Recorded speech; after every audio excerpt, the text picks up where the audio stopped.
Welcome back to the Comstock channel. My name is Brian Hendrickson. Today I have Ron Rabou with us today. Welcome. Hey, thank you. Thanks for having me. Pasture, Rangeland Forage Insurance. Deadline to get coverage is this Friday, December 1st. It is quick and easy to get signed up. You can do so over the phone at 712-227-1110. Or you can send an email to report@comstock.com. My first question from all of that. You went through a lot through all of this. What was the hardest point for you, and what do you wish somebody would have said to you to help you through all of this? That's it's a super good question. It's a super good question. I honestly think there's a lot of different answers to that. For me, really the hardest thing for me in this entire process is not breaking the mold. It's not changing formation. It's not rebuilding. It's not starting over. It is perception. That when you live in a small community, in an agricultural community, people have their own perceptions of what they think went on and why it went on. And they have a tendency to put you in a box. And our community has certainly done that here. I'm not saying everyone in this community has done that, because there are a lot of wonderful, wonderful people that live here, but there are certainly some that have, I think that just quite frankly don't want to see you succeed. They don't want to see anyone else succeed. I kind of liken it to a bucket full of crabs. So you can take a bucket and you can put a bunch of crabs in it. And every single one of those crabs can crawl out of the bucket, because all they do is have to reach to the edge, grab the edge with their claw, and pull themselves out. But what will happen instead is all those crabs will die in the bucket. Because the reason that they die is when one grabs the side, the other ones pull him down, and eventually he gives up. And my advice to people would be that no matter what you do and what you decide, be confident in who you are. Be confident in why you're doing what you're doing, and don't let the crabs pull you back in the bucket. You just have to be strong, and you just have to hold on to that edge until you can pull yourself up out of it. It's really, really important. I think that in American agriculture, I think we have a misperception. And what I mean by that is I remember standing at my dad's hospital bed when we knew that we were going to pull life support, and holding his hand and knowing that that was going to be the last time that I ever felt the leathery skin on his hands from years of work. And it was the last time that I would be able to just have a conversation with him in the room, even though he wasn't there. And I remember telling him that no matter what happened, I would fulfill his legacy.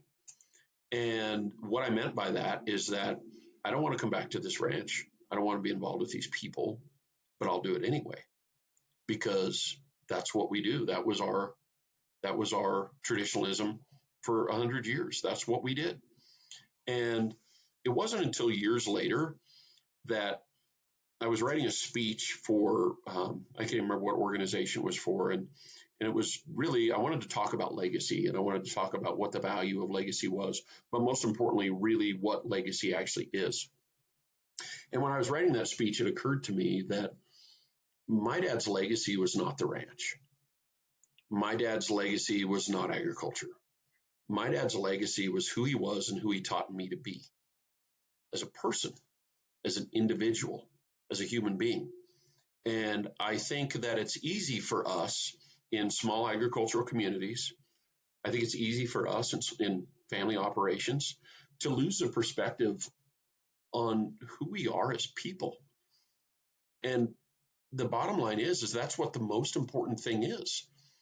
And it was very, I think, confusing, but also really frustrating for me when my dad's partners came to me after my dad passed away and said, you need to stop spending so much time taking your grandpa, put him in a rest home and forget about him. He never did any good for anyone around the ranch. We have a ranch to run. And I thought, I don't think I ever want to have the mentality that any material object, including a ranch, and I don't care if it's been in your family for 1,000 years, that it would ever come in front of the human beings who live there and the human beings who work there. And I think that's really, for me, what broke the straw on the camel's back, is that it was enough. People are more important than things. And we have to put that in the right perspective. And so I think, in a way, I wish that my dad would have told me, to answer the second part of your question. I wish he would have told me, hey, this isn't going to work over the long haul. We need to start talking about some options. And I think instead what happens, and I know what happened in my dad's position, that I think he thought we would have that conversation someday. But someday never got there. Because my grandpa was almost 89 years old when he passed away. My dad was 58. And my dad, I think, thought he had plenty of time to have that conversation. If you're not having that conversation with your kids and with your other family members at this particular juncture in your life, you're making a mistake. That my dad and his partners had a buy-sell agreement. They had what I think, everyone had a trust. And I thought everything was set up just great. But the ranch could only be passed to sons. Well, there was one of the partners that didn't even have a son. And he never said anything. What if his daughter was more competent than any of the males that were at the place? So how come we didn't have that conversation? We have to be honest with each other and have those conversations, because not having the conversation now doesn't mean that you don't have to have it. It just means that you won't get the results that you want in the end. And so I wish my dad would have said, we're going to have this conversation and we're going to figure this thing out, because obviously we don't have a clear path going down the way. And so I think that could have potentially changed everything. But we're afraid to have that conversation about transition. We're afraid to talk about our own demise, naturally. But it's a conversation that is 1,000% imperative. We can't go without it. Not if we want our family to love and care for and stand up for each other in the end. So you talked about your boys, and they are still young, so they aren't saying they want to take it over, and I can tell you're not going to be like, you have to. But if they want to, what are some things that, from everything that you've gone through and learned, what are some things that you're going to help them with that transition, or have started to set up to help with that transition? Absolutely. So one of those things that we have set up, and we've been very intentional about it, is making sure that our business runs as a business. That just because you're a son doesn't mean that you get automatic authority to run the entire program. Like, you have to work yourself up and you have to work yourself into the business, just like any other business. That you have to apply for the job. You have to be accountable for your responsibilities. And so we have standard operating procedures in place. We have a actual business structure in place. And that exists for our own protection and for the protection of those people that work for us. And so everyone follows that structure. And so they know that going in, that they don't just automatically it's not an automatic paycheck. Like, you have to work yourself into this.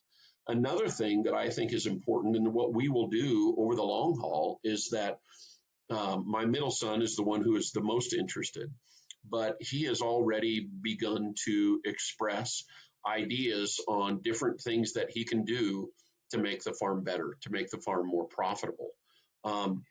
And so if he ends up returning to the farm and he ends up working here, then we may start some other ventures where he's in charge of those, and he gets a taste of what it's like to have his own employees, what it's like to have his own develop his own managerial skills. He'll have us to help him through that, but to give him an opportunity to really have true ownership because I think it's completely different working for dad's business than running dad's business.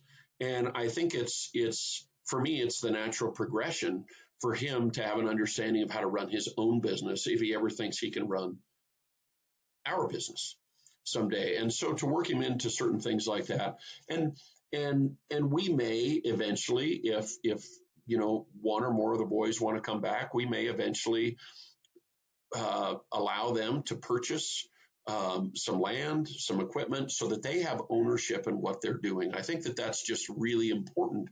Um, I was a gopher growing up, so you know what that is, right? And so a gopher is something that everyone tells you, hey, go get this for me, and then go get that, and go get that, and go get that, and then sit in this, and this is what you need to do. And I don't think that that trains the next generation how to actually run a business. And I don't think that that trains the next generation how to think for themselves. I think that trains the next generation how to follow specific instructions. But if you're going to become an owner of a multi-million dollar business someday, you've got to be able to make hard decisions and understand the purpose behind those. And so I don't ever want my kids to be a gopher. Now, even when they were, 5 and 6 years old, they're learning how to do things on the farm on their own, because my answer is, well, I guess you'll just have to figure it out. And you'll have to try this a little bit. Now, do they have guidance, and are we there? Of course we are. Of course we are. But we want them to develop an independent mindset to allow them to discover and uncover and implement their creative side, their innovative side, so that they can take something and look at it and say, well, we're not just going to maintain the status quo, but we can make this better and improve it, and this is how. All right, let's switch to your public speaking and all the workshops that you hold.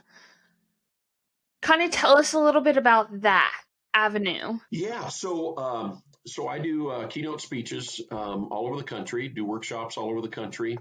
And I primarily now just only work in family farm transition and production agriculture in general. I really have a passion for the agriculture industry. And I think it's important that we have these hard conversations, much like what we've talked about already today. I've written a couple of books. My first one is called Keep It Simple.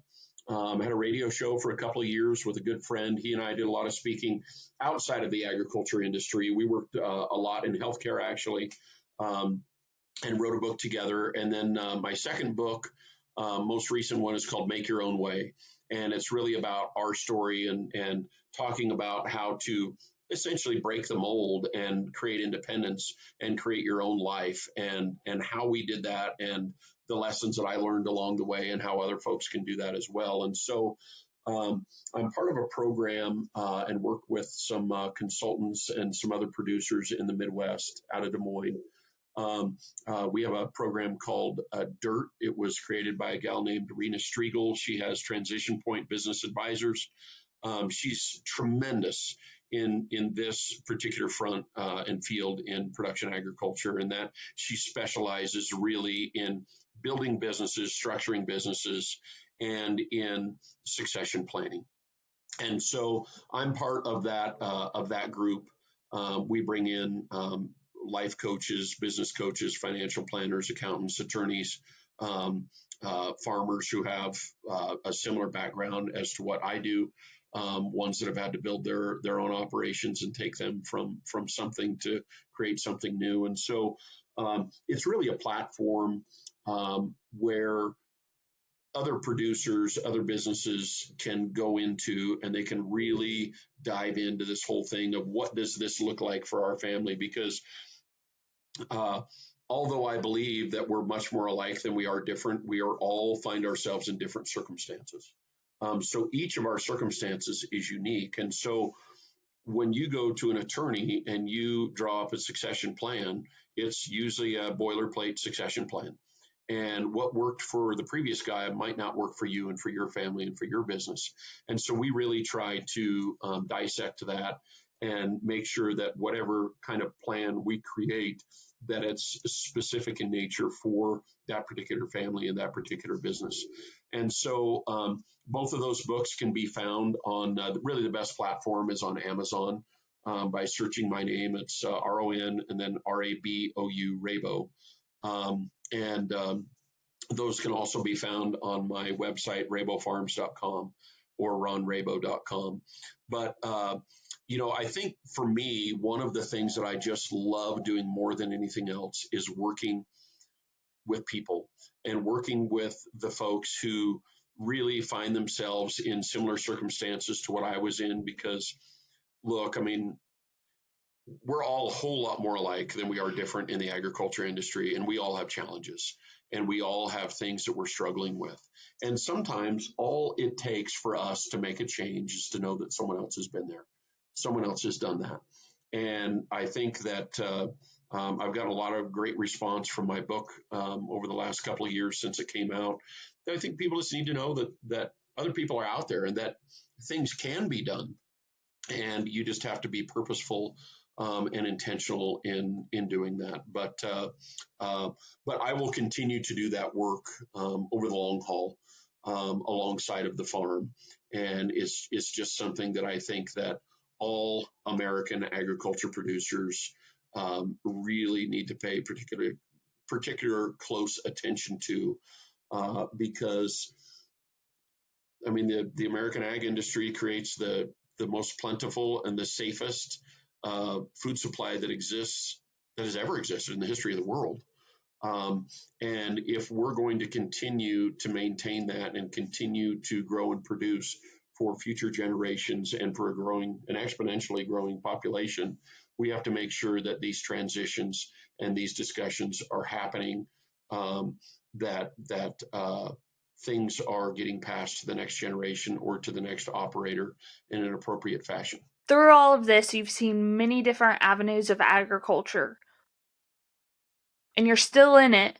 What does agriculture mean to you? Yeah, that's a great question. That's very insightful. Really, what agriculture means to me is that it is the absolute foundation of our existence. Without agriculture, we don't have anything. Obviously there's the food portion of things, and we all have to have food. If we're going to have a secure nation, if we're going to have a safe place to live, we have to have a safe and plentiful food supply. So first and foremost, that's absolutely important. I think that even beyond that, all of the different commodities that are and things that we use in our daily lives that come from the agriculture industry are certainly involved in that. But I think way above and beyond that is agriculture is valuable to the American society because of what it teaches and what it provides in our independent local communities. And if you pull agriculture out of our small communities in America, and I don't care what state it's in, if you pull agriculture out of it, we don't have small communities. And when we don't have small communities, I think we lose perspective. I think that we lose a sense of reality. I think it's easy to make policies, and I think it's easy to have opinions when you live in an apartment building on the 40th floor. And everything around you is brick and mortar. I think it's very important. I think it's very easy for those people who find themselves in that environment to make policies and to create rules and regulations. But those of us who are actually living in it, those of us who really do truly care for the environment, because if we don't care for the environment, we can't continue to exist and sustain our own level of living. But when you pull agriculture out of small communities, I think we lose touch almost immediately, really, with what reality actually is. I think we lose a perspective on work ethic and responsibility and accountability and what being a good neighbor is all about. and about what really is truly important in any society. And so there is a massive amount of value there. And I think that we, in the agriculture industry, I don't think we talk about that enough. We talk about food, and we talk about a growing population. But there's all these other things that agriculture brings to our society that any other business really can't bring, because you're not in touch with the foundation of our heritage. And all of us have, no matter how far we look back in our lineage, we're connected to agriculture somehow, because it provides for our very existence. And if we don't have that, and if we don't take care of that, and if we don't keep the proper perspective, I think that can create a society that we don't want. All right, my last question. What do you hope somebody can take away from just watching this, but also, I mean, if you go and public speak and you talk to people about transitioning and everything, what do you hope somebody takes away whenever they meet you? I hope that they can find the confidence and the inner strength to grab a hold of their own individual circumstances, whatever they are, and embrace those and succeed in those. And I just want people, when they hear me speak, when they read my material, that they can have the confidence to say, you know what, if this guy did it, we can do it too. And I think more of us need that. I think that we live in a society that tells us to be a certain way.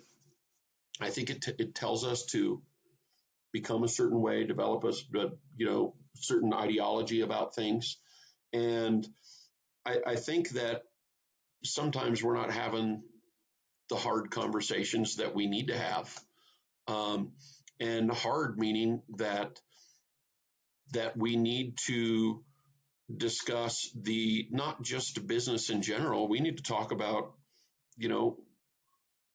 where are the important things, and what does that mean, and why are we making the choices that we're making in our life?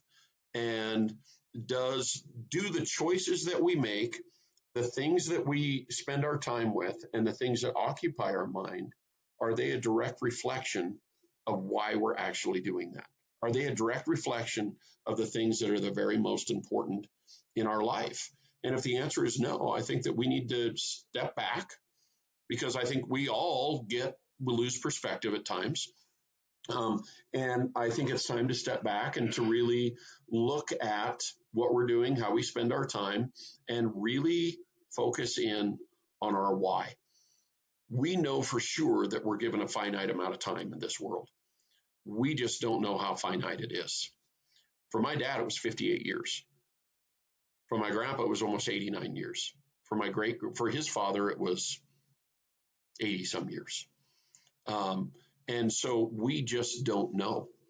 And so I want to always encourage people that make the best decisions that you can now for your own individual set of circumstances, but understand your why enough so that you can continue to make those and create the life that you ultimately want for yourself and for your family. All right, that'll do it for this episode. Thanks for coming on. You're very welcome. Thanks for having me. Want more premium content? Subscribe to the Comstock Report, where you will receive 2 reports daily. Want more video content? We are on Facebook, YouTube, and now TikTok. So don't forget to like, follow, and subscribe.